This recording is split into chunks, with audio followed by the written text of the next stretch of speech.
Fridge rate எவ்வளவு madam? எனக்கு rate சுத்தமா எனக்கு ஞாபகம் இருக்காது. நான் ஒரு வாட்டி ஒண்ணு வாங்க போகுது. இது வந்து கீழே ஃப்ரீசர் மேல ஃப்ரிட்ஜ்னா டபுள் டோர். டபுள் டோர் இருக்கு அப்படின்னு. Double door. ஏன்னா ஃப்ரீசர் வந்து ரொம்ப ரேரா தான் யூஸ் பண்ணுவோம். அதுக்கு குணிலாம் ஒன்றும் பிரச்சனை இல்லை.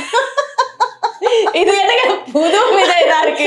எல்லாத்துக்கும் ஒரு எக்ஸ்பிளனேஷன் தராங்க. இது நான் ஒத்துக்கவே மாட்டேங்க. ஆனா இப்போ நீங்க காய்கறி எடுக்கணும்னா நீங்க எங்க இருந்து எடுப்பீங்க? கீழே ட்ரேல இருந்து எடுப்பீங்க. ஓகேவா? சோ இதுல வந்து மேல வச்சுட்டாங்க ட்ரே. ஃப்ரீசரை கீழே வச்சுட்டாங்கன்னா நின்னுட்டே காய்கறி எடுத்து நின்னுட்டே சமைச்சிடலாம்.